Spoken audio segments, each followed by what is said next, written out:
Okay, I keep recording this video because I go off on like these giant tangents as I ramble. I love this game. I think it's perfect, or near perfect.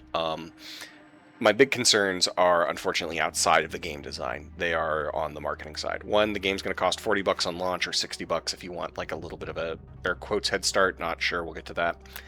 Um, I think that's fair. I think there's problems with freemium models where, you know, cheaters and whatnot just make new accounts and other things. I get that, like, game economy and yada yada yada, inflation, yada yada yada. There's a lot to discuss there. I think it's perfectly fair for how good this game is. I hope that the battle pass system, which is what this is a part of, and we don't know the details on it, is not game breaking, because as the game stands right now, the balance is excellent. And I hope it doesn't punish you for not wanting to do the battle pass or for only doing it through in-game stuff or whatever. I totally understand if it's like, yeah, if you get the battle pass, you can do, you know, the battle pass is eventually how you get to the other levels. What do I do? Yeah, how I get to Outpost or something in Cryo Archive, or it unlocks this or it unlocks that. Fine. Don't. I really hope it doesn't just make you flat out better than the people who don't, because it would ruin what has been an incredibly well-balanced game. And in that regard, time to kill. The time to kill in this is perfect. Maybe a little bit longer, but I'm fine with it. Everything has... Okay, guns and grenades are very quick. Your skills, however, take like 1 to 2 seconds to spin up. There's animations that play as you activate them. Like, oh, I'm popping my alt. Okay, boop, boop, boop, boop, boop, alt. It's not reactionary. You need to have a plan, and if your plan is reactionary, you need to get to cover while you wait for this. So with that in mind, you die very, very fast. Even with the best shields in the game, especially because if you're running a best shield, people are probably running a best gun or similar level gun. Even if they're not, though, you can die very, very, very, very quickly. Can I inspect you? Reinforces your base shields. Reinforce takes half damage. Yeah. What? Oh. Interesting. Didn't know that. So, point is, you will die very quickly. So you can't just stand out there and be like, well, I'm going to see if these people are friendly, because if they hit me, oh well, I'll just heal and we'll fight. No, they will put you down. You will go down. You will not get your skills off. They will put 4 bullets in your head. Or they might want to be friendly, but it keeps that tension, because since everyone's afraid, when you see other players, you're either, okay, how am I going to flank them, open fire immediately, or how am I going to get away from them so they don't see me? I love it. It keeps this game tense and it makes it feel right. And I'm really worried the battle pass and the monetization and later game design, like also power creep, is something I'm worried about, because these games are always like, well, yeah, these are the starting. This is already a great core of weapons. There's more they can do. There's more I want to see them do. I know gold mods and all these other things. Cool. This is a really good start. I hope they can nail it and not just like be like, well, yeah, it was fun because you were in the server slam where we limited some of the stuff that eventually came out, and also people didn't know as much. So if they don't screw those two things up, this is definitely a game for me, because, well, the third thing they could screw up is the writing. Right now, as of right now, I think they've nailed the writing. I think they've nailed the universe. I think they've nailed the feel. I think they've nailed the vibe. It's got a retro future aesthetic that I love. It feels like Marathon, which I was someone who was willing to bet money this was going to just be a cash grab. And that they wouldn't even try. You know, oh, extraction shooter, yeah, that's a really Marathon. Well, actually, they made it work. And in fact, original Marathon is, to me, one of the better science fiction stories. Full stop. Not even just for a game, just full stop. You are the superhuman super soldier who's going to fight the army in that game, but it doesn't mean you are the badass. You are a very, very, very tiny pawn in a game being played by much, much bigger players. And just because you're a better pawn than all the other pawns doesn't mean you matter much. And this captures that coming from another angle, and I could talk about the plot all day, or the lore all day, but who cares? So, suffice it to say, it's gorgeous. I love it. I love this. Like, the agents are just nailing it. These are gorgeous. They're perfectly well designed. The cutscenes are fantastic.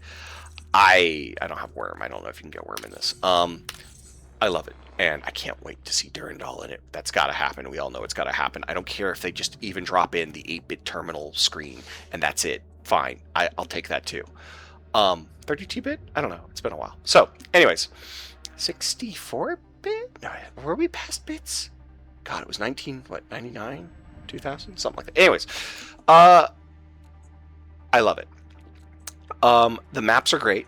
They're incredibly fun to explore, and the gameplay is tight. It feels incredibly good fighting both NPCs and allies once you get the gameplay loop down. I kind of did a half video of that.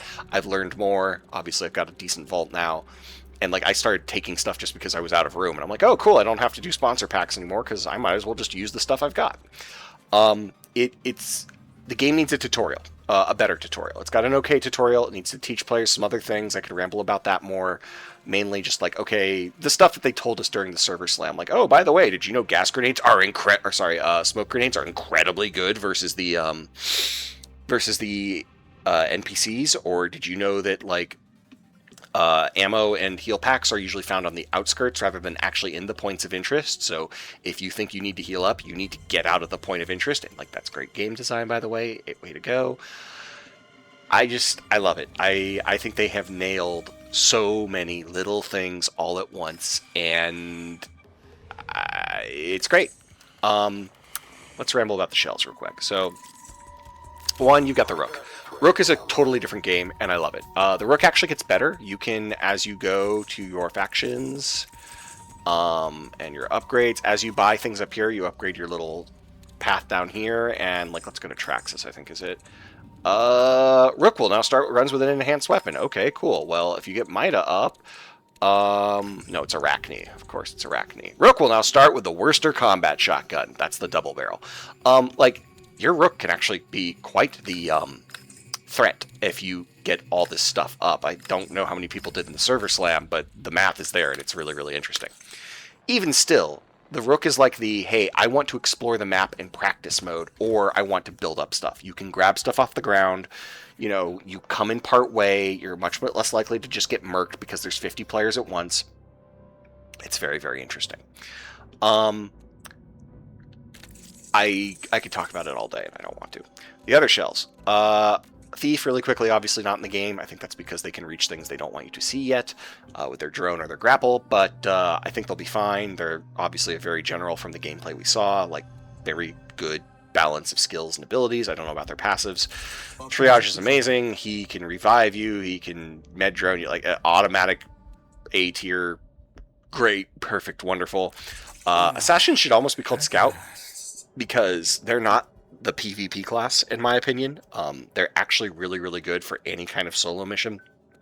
The synergies on their stuff are incredible right out of the gate. You don't need cores. Like, everyone I'm talking about has great synergy on their stuff, except I think these two. I'll talk about it. So out of the gate, you have all this good stuff that lets you just yeet yourself out of a window when no one else can follow, because fall damage is a thing. You can turn invisible very, very easily. You can throw a smoke grenade whenever you want and get out of dodge, or just destroy the AI. It's powerful. And it makes scouting the level and exploring, especially in solos, if you want to do solo missioning, very good. Everyone wants to probably run them with a knife and a sniper rifle and a pistol, and I get it, but you might just consider a more general, like, I'm going to take my gun, whatever I have, and take my assassin, air quotes, and I'm going to go get this stupid mission done, because I'm going to do it solo, so I don't have two people who are just kill happy who want to dive into the NPCs, which people learned, but we'll get to that. Or we won't. Vandal. Probably the other S tier. Whereas he's like an A, this is an S, this is whatever, I like A's. A, B, because this is just all good. It's mobility. Mobility is always good, and this cannon is incredibly good. It's so multifunctional, or it can be anyways, and because of the push. So that push makes it super useful, and just being able to do a ton of AoE damage on an ability rather than wasting a grenade, because grenades, just to show you very, very, very quickly. Oh, I want to take 2 chem grenades. Okay, cool. Well, you can hold 2 and 1 in your pack. You cannot... I can't stack them, right? No, it's like, I missed that, but yeah, no, you're probably not coming in with a ton of grenades until you get later in the game where you've got a lot more storage. So, having the ability to do AoE damage when you watch the enemies just fall out, jump out of the USC dropship right there when they're all right there and start the fight well is huge. And yeah, what do you know? Double jump and a get out of jail free slide is very, very important. He's probably a B. This is weird. This is probably really good PvE against like boss enemies. most other players aren't tanky enough for it to matter. Like, it depends on the gun, I guess. I don't know. If you're using a sniper rifle, this isn't going to matter much. Obviously, that's not the intent with this guy, but I don't know. This is also kind of odd. I think there's cores that make it better, but as it stands, even in a team situation, I'm not sure when you'd use this versus just fire back. So as it is, maybe it needs a little bit of a tweak. This is incredibly good. It's a wonderful get out of jail free, or hey, you're flanked now, good luck. Yes, it burns your heat, and yes, everyone's going to have to do upgrades, you know, go and get all their cooling upgrades, but I think the game's balanced around that. That's another thing where I've seen people say, I want mobility. Okay, mobility. I think out of the gate, I actually really like that they gated the mobility so people can get used to the idea of how engagements are going to go without people being spastic. And then as we all get better, you will go, okay, cool, I now know, you know, that everyone's bouncing off the walls, but at least I know where those walls go. Anyways, not you. So this is a great get out of dodge. This is a great get out of dodge.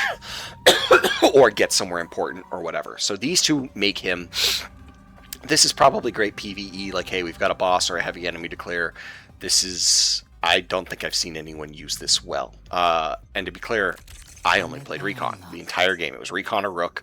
I did solos as Recon. I did teams as Recon. I was a Recon main.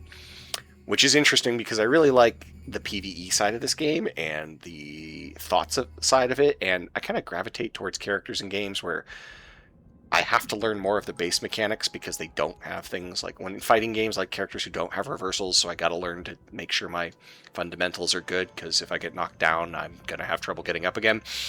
And likewise, Recon's not very good at PvE. Tracker drone is okay. I don't know if overheating does anything to the eye. It's kind of like Vandal's Blast, and that it can just hurt an enemy for you. Sometimes it'll do great things. Sometimes it'll go blow up that one stupid little Recon guy and not get the cluster of them. So it's fine. Interrogation does literally nothing to PvE because they're not pinging you and they're not... you're not performing finishers on them. I would love if this would get a small buff where like enemies do ping you, like you'll get a little red thing when a UESC is looking at you.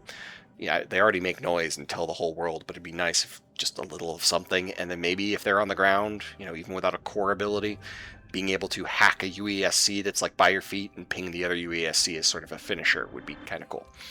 This I think works on UESC, but who cares? Because you know where they are. There's 6 of them right there, and they're all running at you.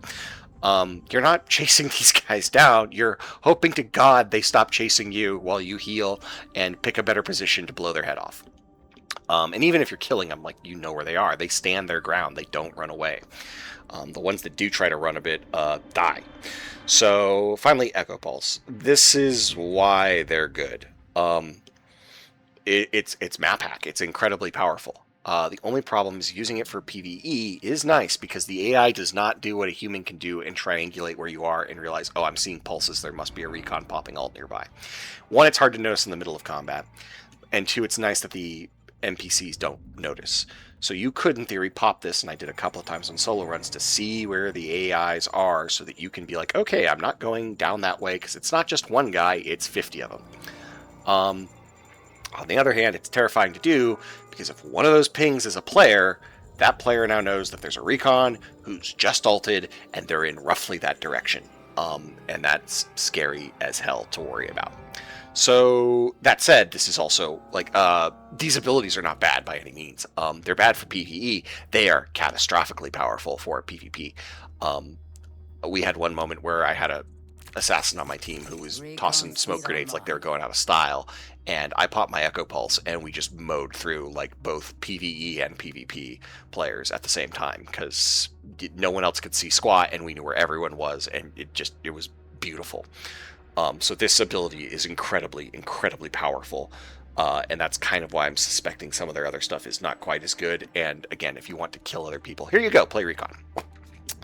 So yeah, I have anything else to say? I mean, I have so many things to say. Again, I've done this video a few times because I realized I got off on tangents that nobody cares about but me. Well, probably people care about, but nobody's going to watch it. So I wanted to keep this somewhat short, but yeah, this is the game for me. I will absolutely be trying to play this if they don't blow it out of the water and ruin the balance, which is what I'm terrified of. That they'll, tweak the damage and the time to kill and the mobility and the, once everyone's geared up, the game's totally different. But even from what we've seen, like level 4 shields, your strongest shields, your purple and gold shields, time to kill is still incredibly tight. So I hope they keep that. I hope it doesn't become, like, oh, well, yeah, you're getting gear stomped. Because what it means is that, like, even if you walk around a corner into somebody who's way over gearing you, if you get the drop on them just right, you can down them and maybe even loot them. Looting them's harder because they might have friends, God knows. But like with this gun, maybe not. You come in with this or this, you've got a chance. Catch the right engagement, pop the right abilities, you could win that fight. And now you've got the loot, and I think that's a huge part of what keeps this game thrilling. So if they don't blow that out of the water, and if they keep the lore and the aesthetic, like I know they're going to keep the aesthetic, but if they deliver on the lore, and I would be shocked if they don't. I'm not going to give you my full info dump on like, oh, good storytelling versus bad, and like, be careful about, doing too much of what everyone wants. This feels like it doesn't care about whatever people think it should be telling. It's a story that was written with something in mind, not just, oh, well, we want to make sure that everybody enjoys it. Like, no, this looks like it's pretty ambitious, and I hope they deliver. So, yeah, that's all I've got.